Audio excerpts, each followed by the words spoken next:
When we need to know something these days, most of us turn to Google. The social media giant has become the standard go-to when it comes to looking up anything, from a news article, recipes, pretty much anything in our daily lives. But a Google search that ties in the death of former news anchor Jodi Huisentruit could now cause the tech giant some trouble. Steve Ridge is a licensed private investigator who we talk to from time to time when things surface with the Jodi Huisentruit case. Steve, explain what the tie-in today is with Google and the problem that could arise. Well, Google has put itself in a position of actually being a primary content provider directly to the consumer.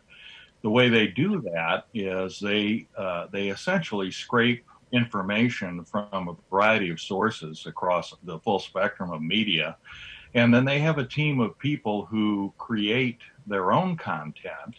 And in this case, it's actually what's known as a Google Knowledge Graph.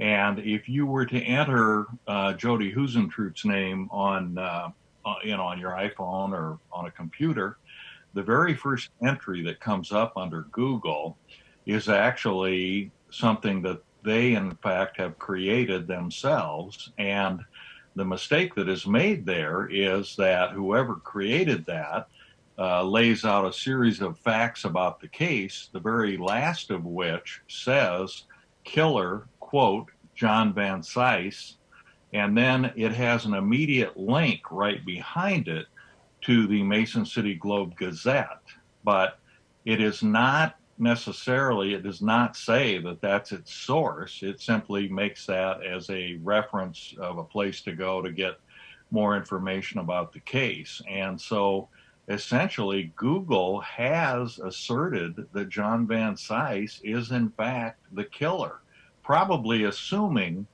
that they misread the case and don't realize that no charges have ever been filed in terms of Jodi's disappearance. And he's never been named even as a suspect. At one point, he was a person of interest many years ago. But you've interviewed him, and he is now in is it the early stages or advanced stages of dementia? Have you talked with his wife about a potential lawsuit with this?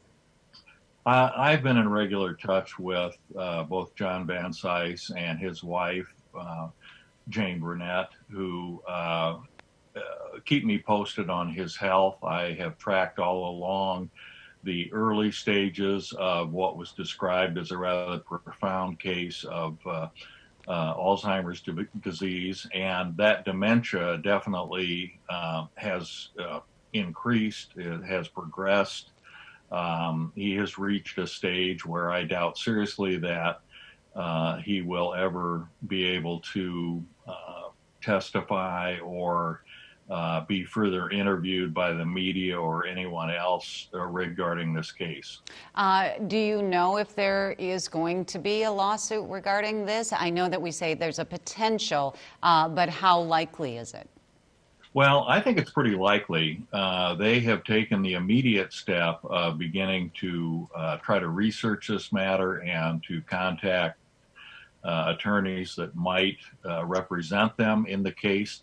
It's a little complicated because on the face of it, an attorney would probably choose to name not only Google, but the Globe-Gazette out of an abundance of caution and protection, because Google cites the Globe-Gazette as its source, essentially.